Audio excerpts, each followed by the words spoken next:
Just give me a sign. Good morning, everyone. Sorry for the delay. Let's start with prayer. The Lord be with you. Let's pray. Holy God, we thank you for the beauty of your creation, for all that grows and gives life.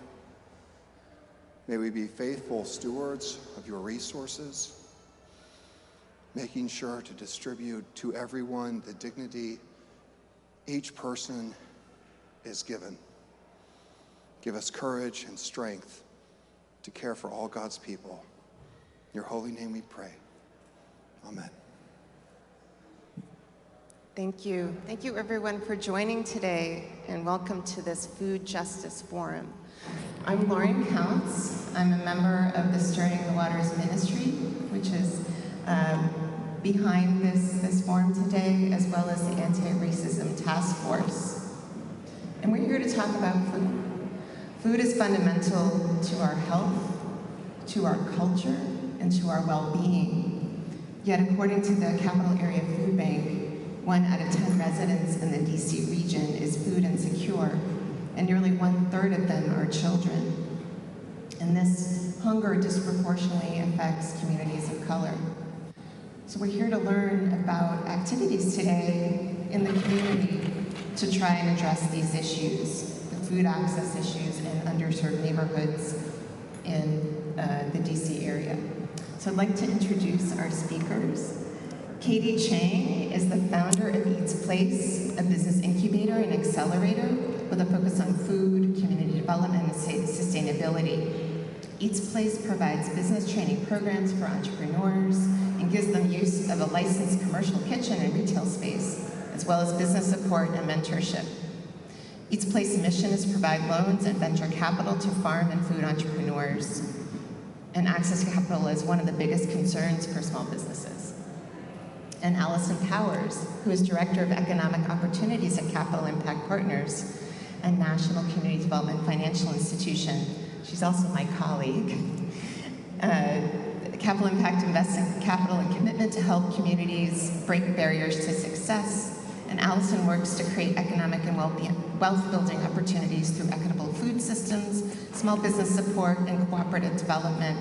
And she's currently managing the Nourish DC Collaborative to support strong ecosystems of locally owned food businesses, increase food access, and build vibrant neighborhoods and high-quality jobs along the food value chain. So with that, I will start us off with a couple of questions. So please, Katy, can you introduce yourself and tell us about your work, and what are the challenges you are trying to solve in the food ecosystem? Okay. Hi there, I'm Katy Chang. I am a chef and the founder of Eatsplace. Eatsplace is a community development financial institution in Washington, D.C. We're also in Maryland and Virginia, and we offer business loans, venture capital, as well as technical assistance. We have a kitchen and a bar, restaurant, pop-up lab, and we really just help farmers and chefs start up their businesses and grow. And through all the challenges that we see, the pandemic in itself was very challenging. We just noticed that it's just shined a beacon on how there was a lack of access to healthful food, fresh food, nutritionally dense food for so many in our community, especially in Ward 7 and 8 in DC.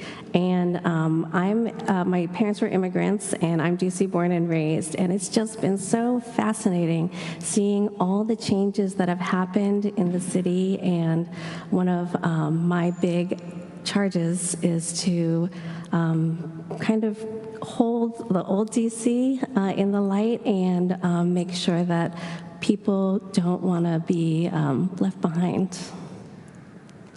Thanks for that. And Alison, what challenges are you trying to solve? Thanks, Katy. I was also born and raised in DC. Shout out to members of the babysitting co-op that helped raise me in the crowd. And really have just seen how much the city has grown and changed for both better and worse over the years. As Katie said, during the pandemic, we really saw systemic racism and historical disinvestment really grow in the city, and particularly around food. The food sector was one of the hardest hit, and while we're still recovering from the pandemic, there's been additional problems of inflation, shortages of workers. The food industry is really in a huge amount of flux right now, and there's just so many challenges on top of each other that entrepreneurs, especially entrepreneurs of color, that have been disproportionately impacted are really struggling, and some who survived the pandemic are now closing their doors.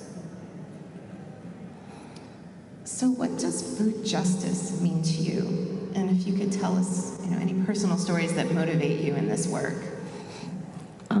For me, food justice is everything justice. It's a system, and it affects everything. It affects the environment, it affects health, it affects the economy. And since my dad was a chef, our corporate name is Baba's Cooking School, and Baba is Mid-Mandarin dad. And it's all about what my dad taught me about cooking and about life. And so he worked his way, starting as a busboy, and became a chef and owned restaurants. So I saw firsthand how food can be an instrument for change without a lot of barriers. He didn't really speak English. He didn't have a language barrier with food. People ate his food and perfectly understood what he was trying to communicate. And there's no technology barriers, but the process of starting a business, working with your staff, those are entrepreneurship lessons that anyone can learn through food. It's your street MBA. You learn so much about working with the community, giving back, about your finances and your customer base marketing, and that's all through food. I think food is more, just thinking here about grocery. It's more than just the store you shop, it's also your community. It's where you see your neighbors, it's where you see take your kids, and I live in this area, and when you wake up on a Sunday morning, you think, I gotta go to Trader Joe's, Wegmans, Whole Foods, Giant. There's kind of an embarrassment of riches in Ward 3, but if you go to Ward 7 and 8, there's 4 grocery stores for 180,000 people. And so it's really, no matter what zip code you live in, no matter where you're from, being able to access healthy food, not being able to have to leave your neighborhood for fruit and vegetables, and having the same options we have here all throughout the city. And it's the cost of being underserved. So many people will have to get their groceries at a corner store, and it's expensive, and there isn't really a great selection. So it all adds up. If you don't have a local supermarket grocery store to serve you. So Katy, can you talk a little bit about how Eatsplace, the specific work that you do with entrepreneurs, is helping address the food access issues in the district? Yeah, I think it's one thing that we're doing, which, since it's systemic, it kind of goes around. We are really concerned about displacement through gentrification, and that includes renters, people who have lived there a long time, but it also includes longtime businesses that have been displaced and are serving their community. So Eatsplace has a business preservation program where we provide loans and grants to businesses to help them stay in place, and whether that means helping them buy their business that they've been renting for a long time, or helping them find a new location where their customers can follow them, and new customers follow them too, because we also work with them for technical assistance, how to revamp their offerings, revamp their marketing and business plan to gain the new customers, because as we know, gentrification isn't all bad. Who doesn't want better schools and safer streets? But we want to mitigate the negative effects of that. We want to mitigate the displacement and be able to acknowledge the contributions that people have been in the community been making. So Alison, can you tell us a little bit about Nourish DC? Sure. Nourish DC was a program that launched 1 year ago in October of 2021, and some of the reasons we launched the program were some of what we've talked about today. food insecurity, which rose drastically in DC during the pandemic, but rose disproportionately among families of color, particularly Black families in the city. Food access, which we talked about, and small business. Nourish DC, let's see if I can get this to move.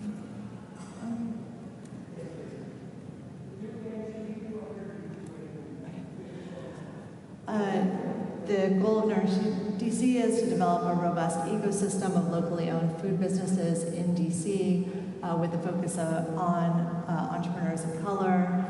We're really focused on neighborhoods that are underserved by grocery and other food services, which is kind of code word for Ward 5, 7, and 8. So Nourish DC is a collaborative of community development, financial institutions, and technical assistance providers. We work with Eatsplace, Dreaming Out Loud, Washington Area Community Investment Fund, Latino Economic Development Corporation, and City First Enterprises. We all work as a collaborative to provide lending, technical assistance, and grants to food businesses in DC. We're thinking about food businesses very holistically, everything from catering to an urban farm, a food hub, a grocery store, a restaurant. And by working together, we can provide loans of everything from $500 to $10 million, and we have provided over $14 million in loans in the past year. We also provide technical assistance. Katy mentioned she has a commercial kitchen, and many of our other partners have special food incubator programs to kind of help not only businesses start up but get to the next level, and we've served over 160 food businesses in the past year, and we also have grants. Last year, we awarded over $400,000 in grants, and we just launched a second round, which is going to be $500,000 to food businesses in DC.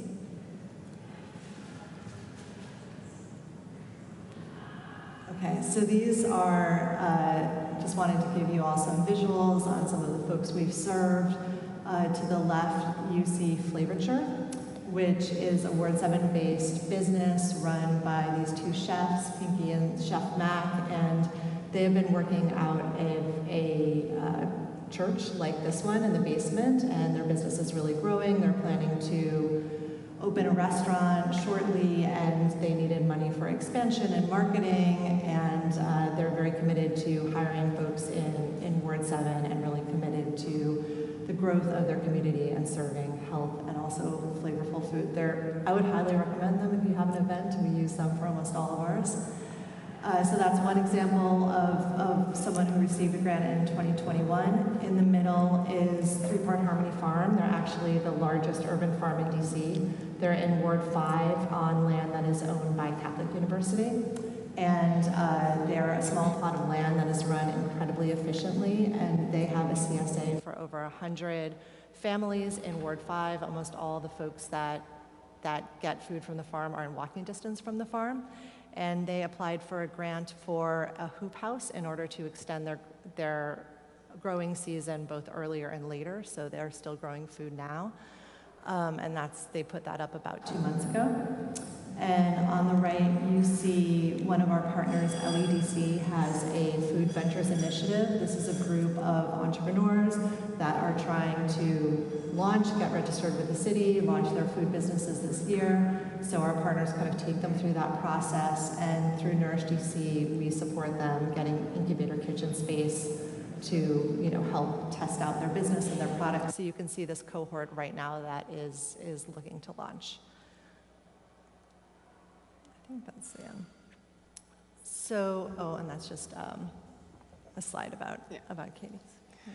So Katy, what are the opportunities that you see, despite all these challenges, the opportunities you see for the entrepreneurs you're serving?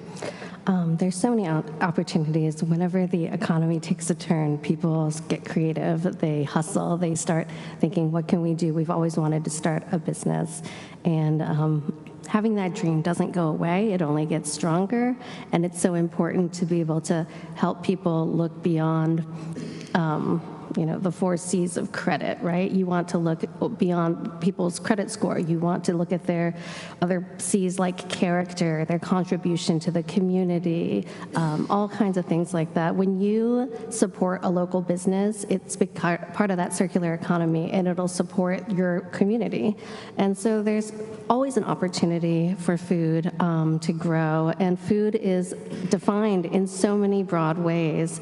And that's why I really think it's important to maybe look at this gentrification, but think of it as something that can be regenerative. How can we use these opportunities of new people coming in, more money coming in, and use it to help the people who are all here already? Yeah, and it's interesting. I was talking to somebody who runs a commercial kitchen last week, and they were just saying, they've always been full, but their waiting list is growing and growing, and part of the reason is because a lot of the people who worked in a restaurant or in the food industry in some way thought, I want to start my own business, I want to be my own boss. And I think this is a time of great creativity. Basically, if you've survived the past 3 years, you've had to really pivot your business plan and think about how you can be a success moving forward into the future. And I think that we're also thinking a lot about workers and wealth building and equity and what that means. There's been a lot of movement around worker co-ops in DC. That's just, a sign of the times that people are thinking a lot about equity in the industry. What is 82? Do you want me to take this? The tipped wage worker. Yes, that's what it is. It's for a tipped wage. It's to help people earn a living wage. And like what Alison was saying, that is maybe part of the solution, but another part is something that's more long-lasting, having an actual ownership stake, being able to help start a business and contribute to it long-term is also, 82 is something that we talk about a lot, but I don't want it to get in the way of like other solutions that can possibly be more far-thinking, impactful. But yeah. So we have a hard stop at 11, so I'm going to migrate to questions. I'm going to bring the mic down. If you can walk down here to ask your question, that's better for the video.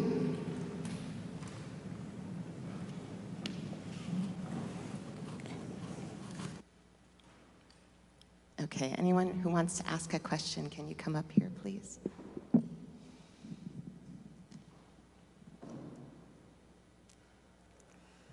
Hi, thanks so much for coming and talking to us about this incredibly important issue.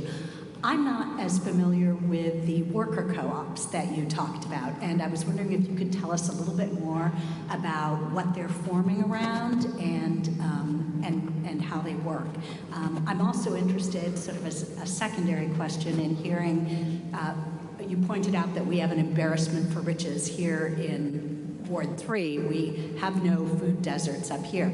How can we best, as a church and as individuals, support the kinds of things that you all are doing to help bring more food equity more equitably across our city? Thank you. I can start. With the co-op? So worker co-ops have been around for a long time. It's basically when a group of workers own the business collectively, and it can, I think the vision people have in their head is people sitting around a room making decisions. It can also look a lot like a traditional management structure, but instead of, the profits kind of all go back to the business and back to the workers, so there is this wealth building opportunity, and the workers ultimately make the decisions about the business instead of outside shareholders. So this is, it's been around for a while, but it's growing, especially among immigrant communities and women-owned businesses, communities of color. It's really seen as a way to, especially as home ownership gets more out of reach, it is an opportunity for people to own their business, and it is growing, especially in care industries and food sectors. So, home care, child care, food, and really thinking about how this can be a bit of an industry shift. And it is growing in DC, but places like San Francisco and New York are a little further along in the work. And before I pass it on to Katie, I'll say ways to get involved. All of our partner organizations, which are all kind of on the bottom of this slide, I mean, there is opportunities to donate. There's also volunteer opportunities. Dreaming Out Loud particularly, which is one of our partners that does a lot of technical assistance in Wards 7 and 8. They have some great volunteer opportunities at their farm, Kelly Miller Farm, which is right next to Kelly Miller Junior High. They have days where you can go there, you can volunteer at their CSA, which aggregates food from Black farmers all over the region. So that's a really good opportunity. And you know, if you all know any sort of foundations or corporations or other folks that might be interested in that work, it'd be great to get those, you know, networks or referrals. Yeah, I totally agree with you. Put your money where your heart is, volunteer, donate, help them fundraise, and also definitely support the local businesses, not just food businesses, but other local businesses, because they contribute so much back to the community, back to, they hire locally, and they're real people supporting families. And I just think it's so great to volunteer, get your hands in the dirt, and we teach people how to make everything we make, how to brew beer and bake bread. And people are like, well, but you also sell this. How can you do this? Well, it takes several days to make a loaf of bread, and people realize the value in that once they do it. And I'll just also add quickly that I think as a Ward 3 resident myself and somebody who went to John Eaton and Alice Steele and Wilson, now Jackson Reed High School, you know, we can be insulated in this community. And, you know, I think that although I did go to schools with kids from all over the city and really saw how zip code determined future, it wasn't so much how hardworking or smart you were. It was more of a, you know, where were you born and what opportunities were presented. But I don't think it was till later where I was really, you know, able to do work in Ward 7 and 8 where I realized really how different it was to grow up here and grow up there. And so just encourage everybody to you know, get out of our bubble here. So you did have a question, so. I would like to know how you train young people to become not necessarily restaurant owners, but restaurant workers. Well, we have a lot of different programs. One of them is our pop-up program. So we have a turnkey kitchen and bar where an aspiring restaurateur can come without really any risk to themselves. They're not locked in a long-term lease. They don't have to buy any capital equipment. We provide it all, and they can open up their restaurant. And of course, we have a staff, and we can help them, but we always say, who can sell Mama's meatballs better than Mama? So they bring people in their community to help them open their restaurant. And so, you know, it's a local sommelier, it's a local bartender, it's a local wait staff, and they all get trained together. And the idea is that then they can graduate through this program and then open up their own place in the city.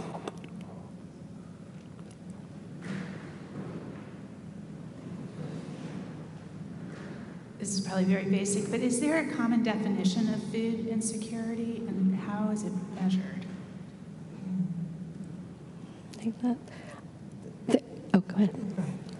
There are a lot of definitions. The USDA has one, the Census Bureau has one, the district government has its own, and the one that we're working off, I think, is like the broadest one as much as possible of having a lack of access to fresh, healthy food at a reasonable price point. Is there?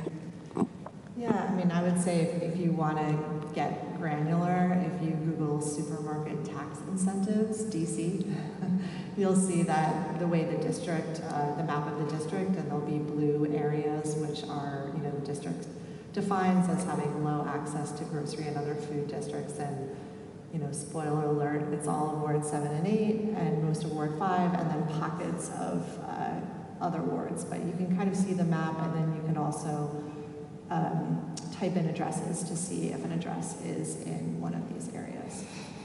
Yeah, and this is what I was talking about, how it's a system, because the places that have chronic health issues are going to be the places that have a lack of food access, the places that have like the lowest median income.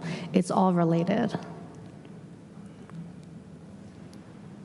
So I gather that food insecurity, food justice is not purely about a dearth of grocery stores in a given neighborhood. What roles do restaurants and, I suppose, specialty food places like bakeries play in creating a vibrant community? I think they're an integral part. They're a cornerstone to creating that community. A restaurant often acts as a third space where the community can come gather. We opened right in the middle of our neighborhood instead of being like a big industrial space, because we felt it was really important for people to come to the space and feel like it was their space. Forever, there was like a community fire where people could come bring their bread to bake. So a restaurant space is so important for that sense of place and gathering, and also in terms of hiring local employees and using local farms for sourcing. Yeah, and I would say a lot of the applicants that we get for our grants are informal businesses that are trying to, figure out how to get their license and formalize. And there's a lot of folks that, cook out of their kitchen, or and I do think churches play an important role in all of this, because a lot of churches and different religious centers have been kind of incubators for businesses who get off the ground, and the congregation is a built-in audience. But in general, I think that restaurants and food services are gonna a lot of times there's a lack of access to those in the same areas where you're thinking of health outcomes, education, grocery stores, all the other social determinants of health.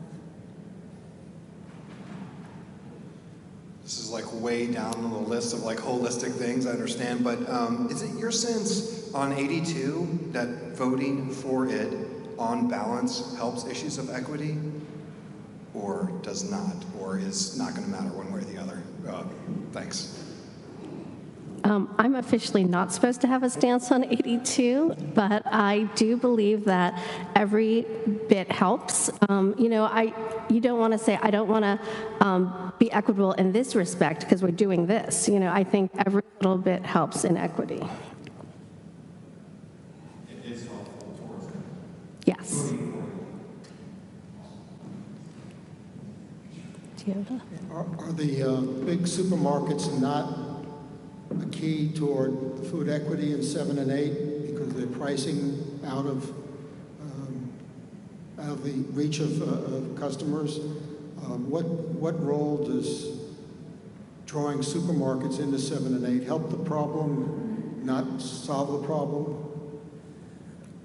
I think it's a key to the problem, but not the only part of it. And I think there's a lot of common misconceptions about why grocery stores do or don't vote in neighborhoods. I know one of the, they do market studies and assessments whenever a grocery store is going to move into the neighborhood. And one of the biggest determinants places like Trader Joe's use is, do the residents have a college degree? So there's a lot of things that are biases that are baked into these so-called unbiased market reviews that really determine, who gets grocery, who doesn't. The administration and Bowser has put a lot of money into incentives that will help to get grocery stores, and they did just open a store in Ward 7, which is exciting, but I think there's a lot of factors and myths of why grocery does and doesn't get in certain areas, but it's just one piece. There also needs to be a lot of the other, vibrant small local businesses and corner stores that are selling healthy food and CSAs and working with local farms and all the other things that is going to make a vibrant ecosystem.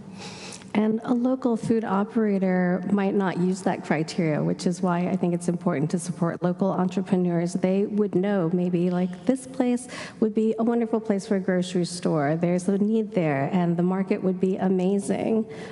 So it's another cost of being underserved. You'd have to drive really far out. Gas is really expensive now to even get groceries, and you should be shopping for groceries regularly, so it all adds up.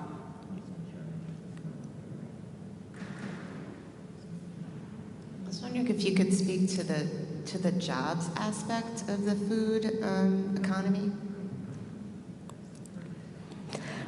The food economy is so broad. There's so many jobs, and one thing people often ask me is, well, why are you encouraging the somewhat manual jobs or jobs that don't require a lot of training and things like that? And I think that every job is an important job, and oftentimes that is some people's path to management. My dad started as a busboy. You have to start somewhere, and when you can prove your aptitude and you get trained, it's so important to provide on-the-job training because it's not necessarily to go to culinary school to learn how to be a chef and or operate a business. You don't have to have an MBA. Sometimes you can just get trained to do it through the act of doing it every day. And I think there's a huge question that people are asking right now. I mean, everybody's talking about quality jobs, quote-unquote quality jobs. What does that mean? And how do you quantify that, and how do you measure that? That's actually one of our metrics through Nourish DC, which is primarily funded by the Department of Economic Development in DC. Because in this time where there's been a mass exodus of workers that are leaving the food industry, it's really thinking about how do you not only get workers, but how do you retain them? How are there paths for growth? How do you think about not only wages, but healthcare and mental health and training and professional development and, knowing your rights? And the jobs are so critical because people not only, don't want to leave their community for food, they don't want to leave their community for jobs. And so if you've also got a robust food economy in a neighborhood, you're also going to have local jobs, and hopefully there'll be jobs that have a good wage, have growth, have maybe, if you think about a co-op, have ownership. And so the jobs part is really key. It is. A lot of the training we provide is financial literacy, and it's often not the business owner who's taking these classes, it's often the cashier, and that's another way of them learning some real skills. Hi, excuse me. I wanted to ask about to what extent affordable or accessible Wi-Fi is available to people in 7 and 8, which is so critical now in grocery shopping for a lot of people. It would allow for food to be brought to the neighborhood if they could have some sort of, degree that would show it was safe to come to their house. But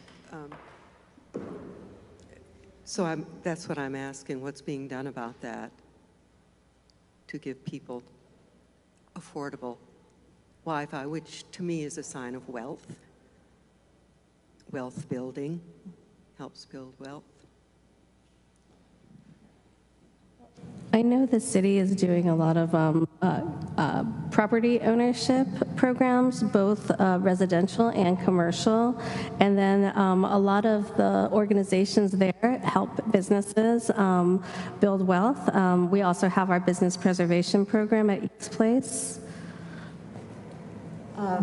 Yeah, and I'll say that it's been interesting, so many of grocery now is done online, and that's something, I know that some of the smaller stores, like you have a grocery chain that's more locally owned and maybe under 4 stores, it can be the platforms and the startup costs can be really expensive.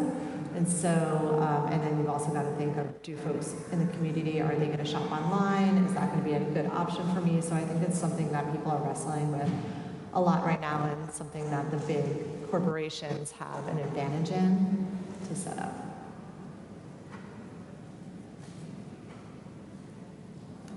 think with that, we've hit our time. I want to thank our presenters on educating us on this very important topic this morning. Thank you for having us.